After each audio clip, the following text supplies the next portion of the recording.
Joining us from Las Vegas, Paula Shugart. She is president of the Miss Universe organization, which operates the Miss USA contest. Good morning, Paula. Good morning. What are the ideals that Miss USA is trying to promote, and does this photo shoot do that?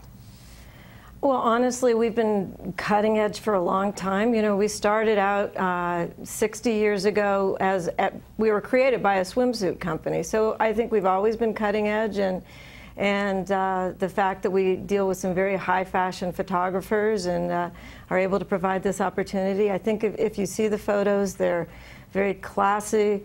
They're art, and Fadil Barisha is somebody that we've worked with for a long, long time, and I think everybody felt very, very comfortable in the shoot. And the fact that we started with swimsuits, it was a big deal in the 60s when we went to a two-piece bathing suit. We've always been on the cutting edge of these kinds of things. Can you see the difference between a swimsuit and the pictures that we were looking at? Women in their underwear, sprawled on a bed in sexually suggestive poses?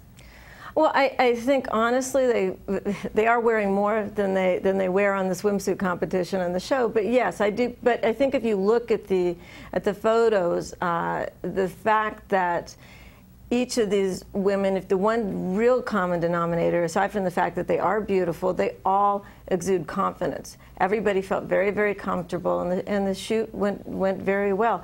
I don't think people have a problem with the Victoria's Secret show, and actually most of the viewers... Because that's a lingerie company that advertises lingerie. This is supposed to be a pageant that advertises wholesome, beautiful, intelligent women, no? Well, honestly, we do.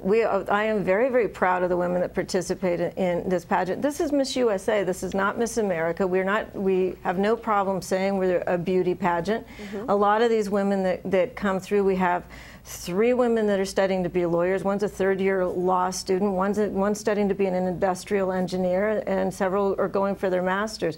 They are the full package, and a lot of them are models, and they are also aspiring models, and they whoever becomes Miss USA moves to New York. That is one thing that is very unique about us. And she'll move to New York. She has modeling jobs. She'll be involved in very big campaigns like this with a photographer like Fadil. Do you think that this is sending a message to young girls across the country that this is the way to show your femininity and your sexiness, by showing skin and being in your underwear on a bed? Honestly, I've had the question about what message are we sending to young women out there. I think if you look at television in general, and a lot of the reality shows that are out there now, that basically the message is they denigrate women, they are looking for the bad side of people. I think the message we're sending is you can be the total package. You can embrace your femininity, you can be in control and be beautiful, and do anything you want. I really feel comfortable with these photos. And ever since Mr. Trump has taken over the company, he always has pushed to be fashion forward. Did we push the envelope this time? Absolutely. But I think all of the contestants will tell you they felt very, very comfortable, and they've all come up to me separately and said they had absolutely no problem, and they loved it.